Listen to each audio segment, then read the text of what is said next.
જય માતાજી, જય શ્રીરામ। પ્રિય ભક્તો, શું તમે જાણો છો કે હોળીનો પાવન પર્વ માત્ર રંગોનો તહેવાર નથી, પણ એ આધ્યાત્મિક શક્તિનો દિવસ પણ છે? એવો દિવસ જ્યારે ભક્તિ, શ્રદ્ધા અને સકારાત્મક ઉર્જા સાથે કરેલી પ્રાર્થના મનની અંદરની નકારાત્મકતા દહન કરી શકે છે, બિલકુલ હોલિકા દહનની જેમ। આજે આપણે જાણીશું હોળીનો સાચો ઇતિહાસ, આધ્યાત્મિક મહત્વ અને એવા ખાસ ઉપાયો જે શાસ્ત્રોમાં જણાવવામાં આવ્યા છે। હોળીનો પૌરાણિક ઇતિહાસ। હોળી સાથે જોડાયેલી સૌથી પ્રસિદ્ધ કથા છે ભક્ત પ્રહલાદ અને હિરણ્યકશ્યપની। દૈત્યરાજ હિરણ્યકશ્યપ પોતાને ભગવાન માનતો હતો, પરંતુ તેનો પુત્ર પ્રહલાદ ભગવાન વિષ્ણુનો ભક્ત હતો। જ્યારે હિરણ્યકશ્યપે પ્રહલાદને મારવાનો પ્રયત્ન કર્યો ત્યારે તેની બહેન હોલિકા, જેને અગ્નિથી ન બળવાની શક્તિ હતી, પ્રહલાદને ગોદમાં લઈ અગ્નિમાં બેસી ગઈ। પરંતુ ભગવાનની કૃપાથી પ્રહલાદ બચી ગયા અને હોલિકા દહન થઈ ગઈ। આ ઘટના આપણને શીખવે છે કે અહંકારનો નાશ અને ભક્તિની જીત હંમેશા થાય છે। રંગોની હોળીનું મહત્વ। હોળીના બીજા દિવસે રંગોની હોળી રમાય છે। રંગો શું સૂચવે છે? લાલ, પ્રેમ અને શક્તિ; પીળો, સકારાત્મકતા; લીલો, સમૃદ્ધિ; વાદળી, શાંતિ। હોળીનો તહેવાર દુશ્મની ભૂલીને એકબીજાને ગળે મળવાનો સંદેશ આપે છે। હોળીના દિવસે કરવાના શુભ કાર્ય। ભક્તો, હોળીના દિવસે કેટલાક સકારાત્મક કાર્ય ખૂબ જ શુભ માનવામાં આવે છે। હોલિકા દહન સમયે જૂની નકારાત્મકતા મનમાં દહન કરવાની પ્રાર્થના કરો। ઓમ નમઃ શિવાય અથવા ઓમ નમો નારાયણાયનો જાપ કરો। બીજા દિવસે ધૂળેટી। સવારે સ્નાન કરીને સ્વચ્છ વસ્ત્રો પહેરો। ઘરમાં દીવો પ્રગટાવો। માતા લક્ષ્મી અને ભગવાન વિષ્ણુની પ્રાર્થના કરો। હોળી અને પવિત્ર વૃક્ષો। હોળીના દિવસે કેટલાક પવિત્ર વૃક્ષોને પ્રણામ કરવું શુભ માનવામાં આવે છે। બીલી વૃક્ષો ભગવાન શિવને પ્રિય। પીપળા ત્રિમૂર્તિનું પ્રતીક। વટવૃક્ષો દીર્ઘાયુ અને સૌભાગ્ય। શમી વૃક્ષો વિજય અને શક્તિ। આંબો શુભતા અને સમૃદ્ધિ। આ બધું શ્રદ્ધા પર આધારિત છે। સાચી ભક્તિ અને સકારાત્મક વિચાર જીવનમાં બદલાવ લાવે છે। ખાસ પ્રાર્થના વિડિયો માટે સ્લો મ્યુઝિક સાથે। હે પ્રભુ, જેમ હોલિકા દહનમાં અહંકારનો નાશ થયો, તેમ મારા જીવનની નકારાત્મકતા પણ દહન કરો। મારા પરિવારને સુખ, શાંતિ અને સમૃદ્ધિ આપો। હોલી સ્પેશિયલ મંત્ર: ઓમ નમો નારાયણાય અથવા ઓમ નમઃ શિવાય 108 વખત જાપ કરવો ખૂબ જ શુભ માનવામાં આવે છે। અંતિમ સંદેશ ભક્તો, હોળીનો તહેવાર આપણને શીખવે છે: અહંકાર છોડો, પ્રેમ અપનાવો, નકારાત્મકતા દહન કરો, જીવનમાં નવા રંગ ભરો।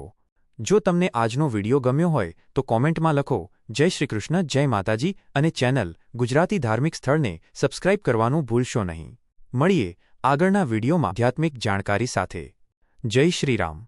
તમારી આ સ્ક્રિપ્ટ તૈયાર છે। સ્ક્રિપ્ટ: મહાદેવની હોળી અને ભસ્મનું રહસ્ય। જય માતાજી, જય શ્રી મહાકાલ। પ્રિય ભક્તો, શું તમે જાણો છો કે પૃથ્વી પર હોળી રમાય એ પહેલાં દેવોના દેવ મહાદેવ સ્મશાનમાં હોળી રમ્યા હતા? આજે આપણે જાણીશું હોળી સાથે જોડાયેલું ભગવાન શિવનું એક અદ્ભુત રહસ્ય અને કેમ હોળીના દિવસે શિવ ઉપાસનાનું વિશેષ મહત્વ છે। શિવ અને કામદેવની કથા। પૌરાણિક કથા મુજબ જ્યારે કામદેવે ભગવાન શિવની સમાધિ ભંગ કરવાનો પ્રયત્ન કર્યો ત્યારે મહાદેવે પોતાનું ત્રીજું નેત્ર ખોલીને કામદેવને ભસ્મ કરી દીધા હતા। જે દિવસે આ ઘટના બની એ દિવસ એટલે હોલિકા દહન। આ દિવસ આપણને શીખવે છે કે આપણા મનની અંદર રહેલી વાસના અને કામનાને ભક્તિની અગ્નિમાં ભસ્મ કરવી જોઈએ। મસાણી હોળી। કાશીની પરંપરા। કાશીમાં આજે પણ હોળીના દિવસે રાખ, ભસ્મથી હોળી રમવામાં આવે છે। તેનો અર્થ એ છે કે આ શરીર નશ્વર છે અને અંતે રાખમાં મળી જવાનું છે, માટે અહંકાર છોડો અને પરમાત્માના શરણે જાઓ। હોળીના દિવસે શિવકૃપા મેળવવાના 3 ઉપાયો। શિવલિંગ પર અર્પણ। હોળીના દિવસે મહાદેવને ગુલાલ અને બીલીપત્ર અર્પણ કરવાથી જીવનમાં આવતા વિઘ્નો દૂર થાય છે। ભસ્મ તિલક। હોલિકા દહન પછી તેની પવિત્ર રાખનું તિલક કરવાથી નકારાત્મક શક્તિઓથી રક્ષણ મળે છે। વિશેષ મંત્ર: આ દિવસે ઓમ નમઃ શિવાયના જાપ કરવાથી મનને અદ્ભુત શાંતિ મળે છે। નાથ, જેમ તમે કામદેવને ભસ્મ કરી સંસારને સંતુલન આપ્યું, તેમ મારા જીવનના ક્લેશ, કંકાસ અને દુઃખને દૂર કરજો। મારા હૃદયમાં હંમેશા ભક્તિનો રંગ જળવાઈ રહે। ની રાત્રે કરો આ ચમત્કારી ઉપાય। જય માતાજી, જય શ્રી કૃષ્ણ। પ્રિય ભક્તો, શું તમે જાણો છો કે હોળીની રાત એ સિદ્ધિની રાત માનવામાં આવે છે? શાસ્ત્રો મુજબ દિવાળીની જેમ હોળીની રાત્રે પણ જો સાચી શ્રદ્ધાથી ઉપાય કરવામાં આવે તો માતા લક્ષ્મીની અસીમ કૃપા પ્રાપ્ત થાય છે અને ઘરમાંથી દરિદ્રતા દૂર થાય છે.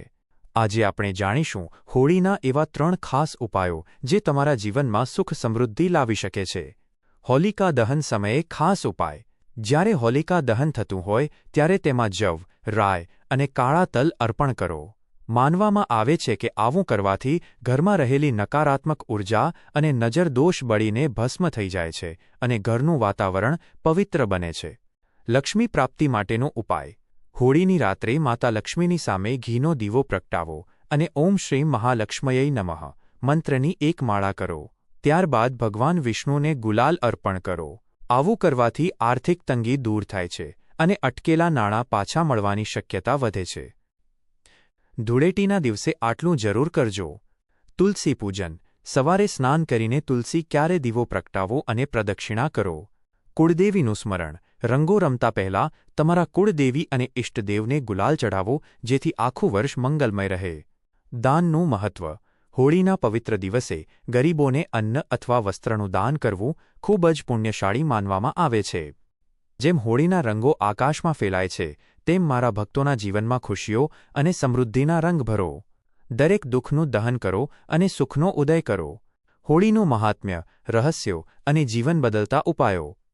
Background music. હોળીનો તહેવાર એટલે માત્ર રંગો ઉડાડવાનો દિવસ નહીં, પણ આ એક એવો પવિત્ર અવસર છે જે આપણા જીવનની નકારાત્મકતાને બાળીને નવી આશા અને ઉર્જાનો સંચાર કરે છે. આજના આ ખાસ વિડીયોમાં આપણે જાણીશું. 1. હોળી પાછળનું ગૂઢ આધ્યાત્મિક રહસ્ય. 2. હોલિકા દહનનો સાચો સમય અને વિધિ. 3. રાશિ મુજબ કયા રંગથી હોળી રમવી શુભ છે. 4. અને એવા મહા ઉપાયો જે તમારા બંધ કિસ્મતના દરવાજા ખોલી શકે છે. વિડિયો અંત સુધી જોજો, કારણ કે આજે તમને એવી જાણકારી મળશે જે કદાચ તમે પહેલાં ક્યારેય નહીં સાંભળી હોય. હોળીનો પૌરાણિક અને આધ્યાત્મિક ઇતિહાસ. ભક્તો હોળી સાથે ઘણી કથાઓ જોડાયેલી છે, પણ સૌથી પ્રચલિત છે ભક્ત પ્રહલાદની કથા. હિરણ્યકશ્યપ અહંકારનું પ્રતીક હતો જે માનતો હતો કે તેનાથી મોટું કોઈ નથી, પણ તેનો પુત્ર પ્રહલાદ અતૂટ શ્રદ્ધાનું પ્રતીક હતો. જ્યારે હોલિકા પ્રહલાદને લઈને અગ્નિમાં બેઠી ત્યારે અગ્નિએ પ્રહલાદને સ્પર્શ પણ ન કર્યો, પણ હોલિકા બળીને રાખ થઈ ગઈ. આનો આધ્યાત્મિક અર્થ શું છે? હોલિકા પાસે વરદાન હતું, છતાં તે બળી ગઈ કારણ કે તેનો ઉદ્દેશ્ય ખોટો હતો. પ્રહલાદ પાસે કંઈ નહોતું, છતાં તે બચી ગયો કારણ કે તેની પાસે રામ નામનું શરણ હતું. આ ઘટના આપણને શીખવે છે કે ગમે તેટલી શક્તિશાળી બુરાઈ હોય, સત્ય અને ભક્તિ સામે તે હંમેશા હારે છે. હોલિકા દહન, વિધિ અને મહત્વ.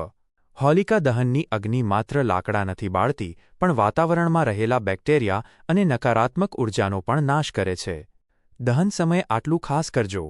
હોળીની પ્રદક્ષિણા કરતી વખતે મનમાં તમારા દોષો, ક્રોધ, લોભ, મોહને અગ્નિમાં સમર્પિત કરવાનો સંકલ્પ કરો. અગ્નિમાં શ્રીફળ, જવ અને પતાસા અર્પણ કરવાથી ઘરમાં સુખ શાંતિ વધે છે. હોળીની રાખ, ભસ્મને ઘરે લાવીને તિલક કરવાથી નજર દોષ દૂર થાય છે. રાશિ મુજબ કયા રંગથી હોળી રમવી? Special segment. શાસ્ત્રો મુજબ જો તમે તમારી રાશિના સ્વામી મુજબ રંગોનો ઉપયોગ કરો તો ગ્રહ દોષ શાંત થાય છે. મેષ અને વૃશ્ચિક, લાલ અને કેસરી રંગ મંગળ ગ્રહ માટે. વૃષભ અને તુલા, સફેદ અથવા આછો ગુલાબી રંગ શુક્ર માટે. મિથુન અને કન્યા, લીલો રંગ બુધ ગ્રહ માટે. કર્ક, સફેદ અથવા રૂપેરી રંગ ચંદ્ર માટે. સિંહ, નારંગી અને પીળો રંગ સૂર્ય માટે. ધન અને મીન, પીળો અને સોનેરી રંગ ગુરુ માટે. મકર અને કુંભ, વાદળી કે જાંબલી રંગ શનિદેવ માટે. સુખ સમૃદ્ધિ માટેના 3 મહાઉપાયો. આર્થિક તંગી માટે હોળીની રાત્રે કનકધારા સ્તોત્રનો પાઠ કરો અને ગાયના ઘીનો દીવો ઉત્તર દિશામાં પ્રગટાવો. સ્વાસ્થ્ય માટે જો ઘરમાં કોઈ બીમાર હોય તો હોળીની રાખનો તિલક તેમના કપાળ પર લગાવો અને મહામૃત્યુંજય મંત્રનો જાપ કરો. નોકરી ધંધા માટે ધૂળેટીના દિવસે ભગવાન વિષ્ણુને પીળા ફૂલ અને અબીલ ગુલાલ ચઢાવો. પવિત્ર વૃક્ષોનું સ્મરણ. હોળીના દિવસે પ્રકૃતિ સાથે જોડાવું ખૂબ જરૂરી છે. પીપળા અને વટવૃક્ષ પાસે જઈને દીવો પ્રગટાવવો. બીલીપત્રના વૃક્ષને જળ અર્પણ કરવું. આ વૃક્ષો સાક્ષાત દેવતા સમાન છે અને હોળીના દિવસે તેમની ઊર્જા અનેક ગણી વધી જાય છે. વિશેષ પ્રાર્થના સ્લો મ્યુઝિક. તમારા વિડીયોના આ ભાગમાં દ્રશ્યો ખૂબ જ શાંત અને આધ્યાત્મિક રાખજો. હે પરમાત્મા, હે અંતર્યામી, જેમ તમે પ્રહલાદની રક્ષા કરી તેમ દરેક ભક્તની રક્ષા કરજો. અમારા હૃદયમાં રહેલા અંધકારને હોળીની પવિત્ર અગ્નિમાં દહન કરજો. આવનારું વર્ષ દરેકના જીવનમાં પ્રેમ, ભાઈચારો અને સમૃદ્ધિના રંગો લઈને આવે. દરેક જીવનું કલ્યાણ થાય, દરેક મન પવિત્ર થાય. અંતિમ સંદેશ. ભક્તો, હોળી એ વેરઝેર ભૂલવાનો દિવસ છે. જેની સાથે મનદુખ હોય તેને આજે માફ કરી દેજો, કારણ કે માફી આપવી એ સૌથી મોટી ભક્તિ છે. જો તમને આ વિડીયોમાં આપેલી જાણકારી પસંદ આવી હોય તો કોમેન્ટમાં જય શ્રી કૃષ્ણ અથવા જય માતાજી જરૂર લખજો. વિડીયોને લાઇક કરજો અને તમારા પરિવાર સાથે શેર કરજો. આવી જ આધ્યાત્મિક અને ધાર્મિક વાતો જાણવા માટે આપણી ચેનલ ગુજરાતી ધાર્મિક સ્થળને અત્યારે જ સબસ્ક્રાઇબ કરો. મળીએ ખૂબ જ જલ્દી એક નવા વિડીયો સાથે. ત્યાં સુધી ભગવાનની ભક્તિમાં લીન રહો. જય શ્રી રામ, જય માતાજી.